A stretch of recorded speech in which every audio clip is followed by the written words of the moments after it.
Assalamualaikum warahmatullahi wabarakatuh. Sahabat muslim rahimakumullah. Memasuki alam kubur merupakan fase pertama setelah seseorang mengalami kematian. Sebuah alam baru yang disebut alam barzah dan dianggap paling menakutkan saat pertama kali kita terbangun atau sadar bahwa kita telah mati. Seseorang yang sudah mati akan merasa tak percaya jika ia sudah meninggalkan alam fana dan serasa bermimpi ketika di alam kubur. Digambarkan, jika seseorang yang baru 1 hari meninggal seperti mengalami mimpi jika dia belum mati, tetapi sebenarnya sudah memasuki alam barzah. Disebutkan, ketika seseorang yang mengalami kematian dan kemudian memasuki alam kubur, maka pertama yang akan datang adalah malaikat mungkar dan nangkir. Kedatangan malaikat mungkar dan nangkir di alam kubur ini pun digambarkan dengan cukup menyeramkan bagi mereka yang banyak melakukan maksiat semasa hidup, tetapi akan nampak menawan bagi mereka yang semasa hidupnya taat di jalan Allah. Ketika pertama kali berhadapan dengan manusia di alam kubur, maka ada 6 pertanyaan yang akan diajukan oleh malaikat mungkar dan nangkir. Adapun 6 pertanyaan di alam kubur ini menentukan perjalanan selanjutnya, apakah dia akan ditempat bersama para nabi, ulama, dan umara di surga, atau justru memasuki neraka dan dihisab terlebih dahulu. Pertanyaan itu adalah yang pertama, Man Rabbuka, siapa Tuhanmu?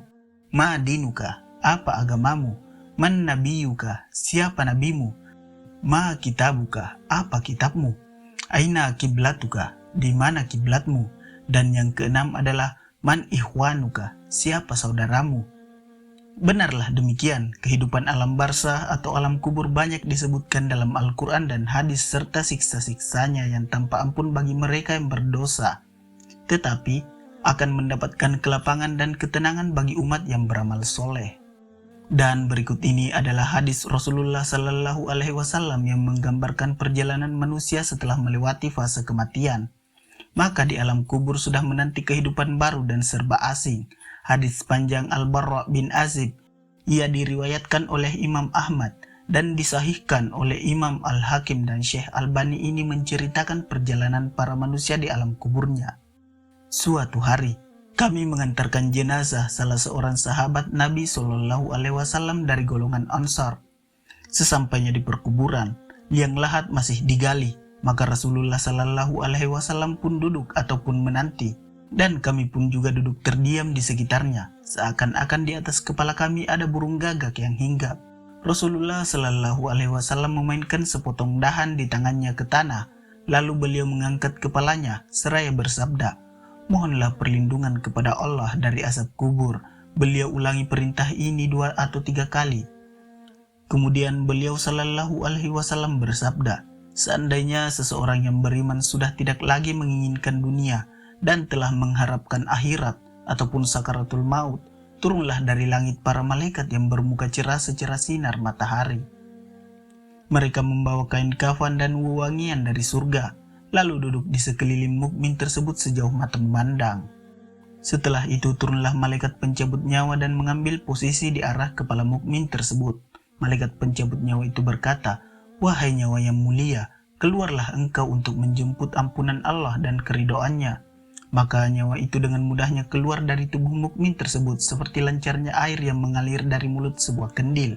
Lalu nyawa tersebut diambil oleh malaikat pencabut nyawa dan dalam sekejap mata diserahkan kepada para malaikat yang berwajah cerah tadi. Lalu dibungkus dengan kafan surga dan diberi wangi-wangian darinya pula, hingga terciumlah bau harum seharum wangi-wangian yang paling harum di muka bumi.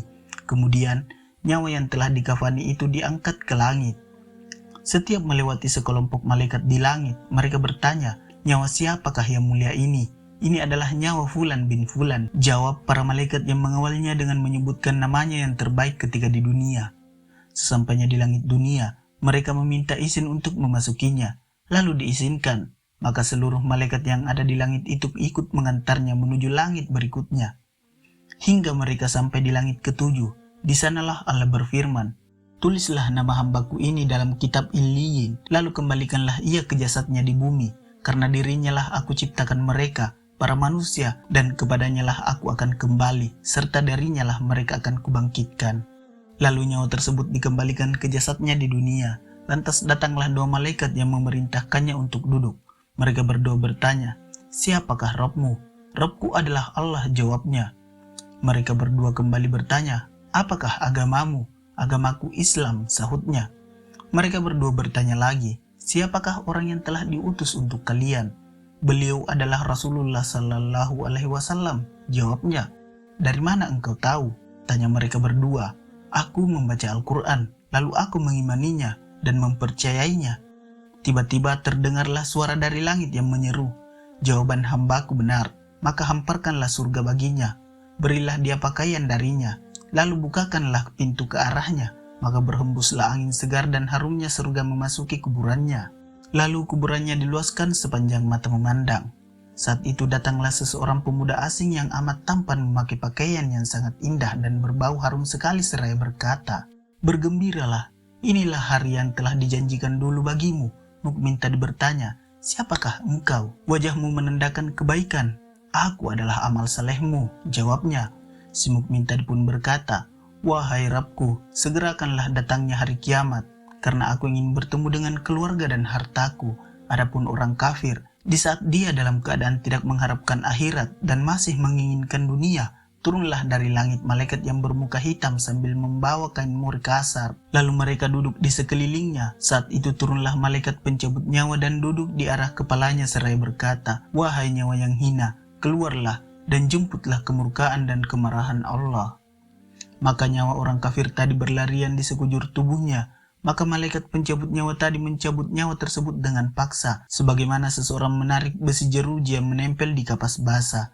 Begitu nyawa tersebut sudah berada di tangan malaikat pencabut nyawa, sekejap mata diambil oleh para malaikat bermuka hitam yang ada di sekelilingnya. Lalu nyawa tadi segera dibungkus dengan kain mori kasar. Tiba-tiba terciumlah bau busuk sebusuk bangkai yang paling busuk di muka bumi. Lalu nyawa tadi dibawa ke langit. Setiap mereka melewati segerombolan malaikat, mereka selalu ditanya, "Nyawa siapakah yang amat hina ini?" "Ini adalah nyawa Fulan bin Fulan," jawab mereka dengan namanya yang terburuk ketika di dunia. Sesampainya di langit dunia, mereka minta izin untuk memasukinya, namun tidak diizinkan. Rasulullah Sallallahu Alaihi Wasallam membacakan firman Allah Subhanahu Wa Taala, "Tidak akan dibukakan bagi mereka, orang-orang kafir, pintu-pintu langit, dan mereka tidak akan masuk surga sampai seandainya unta bisa memasuki lubang jarum sekalipun." Quran Surat Al-A'raf ayat 40. Saat itu Allah berfirman, "Tulislah namanya di dalam sijin di bawah bumi." Kemudian nyawa itu dicampakkan dengan hina. Rasulullah Sallallahu Alaihi Wasallam membacakan firman Allah Ta'ala, "Barang siapa mempersekutukan sesuatu dengan Allah, maka adalah ia seolah-olah jatuh dari langit, lalu disambar oleh burung, atau diterbangkan angin ke tempat yang jauh." Al-Quran Surat Al-Hajj ayat 31. Kemudian nyawa tadi dikembalikan ke jasadnya, hingga datanglah dua orang malaikat yang menundukkannya seraya bertanya, "Siapakah Rabbmu?" "Aku tidak tahu," jawabnya. Mereka berdua kembali bertanya, "Apakah agamamu?" "Aku tidak tahu," sahutnya. Mereka berdua bertanya lagi, "Siapakah orang yang telah diutus untuk kalian?" "Aku tidak tahu," jawabnya. Saat itu terdengar seruan dari langit, "Hambaku telah berdusta, hamparkanlah neraka baginya, dan bukakan pintu ke arahnya." Maka hawa panas dan bau busuk neraka pun bertiup ke dalam kuburannya. Lalu kuburannya dipres oleh Allah Subhanahu Wa Taala hingga tulang belulangnya pecah dan menancap satu sama lainnya.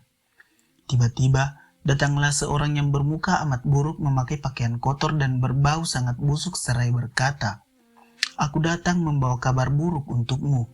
Hari ini adalah hari yang telah dijanjikan bagimu."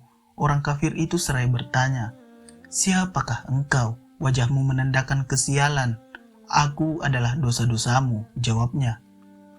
"Wahai Rabbku, janganlah engkau datangkan hari kiamat," seru orang kafir tadi. Dan hadis panjang ini diriwayatkan oleh Ahmad dalam Al-Musnad dan disahihkan oleh Al-Hakim dalam Al-Mustadrak dan oleh Albani dalam kitab Ahkamul Janais. Dan itulah gambaran bagaimana kondisi seseorang yang sudah berada di alam kubur. Semua akan ditentukan lewat amal dan perbuatannya semasa hidup di dunia. Tentunya hal ini menjadi pelajaran bagi kita semua agar menjalankan perintah Allah dan menjauhi larangannya. Lantas bagaimana dan apa yang harus kita lakukan untuk menghadapi kematian? Maka perbanyaklah amal ibadah, bahkan agar terbebas dari siksa alam kubur dan bisa menjawab 6 pertanyaan itu. Selain menjalankan perintah Allah dan menjauhi segala larangan Allah, maka kita harus tetap memanjatkan doa. Sahabat muslim rahimakumullah, inilah sedikit gambaran alam kubur dan 6 pertanyaan di alam kubur yang menentukan seorang muslim bebas dari siksa menuju akhirat. Mudah-mudahan ini bermanfaat bagi kita semua. Wallahu a'lam bishawab. Wassalamualaikum warahmatullahi wabarakatuh.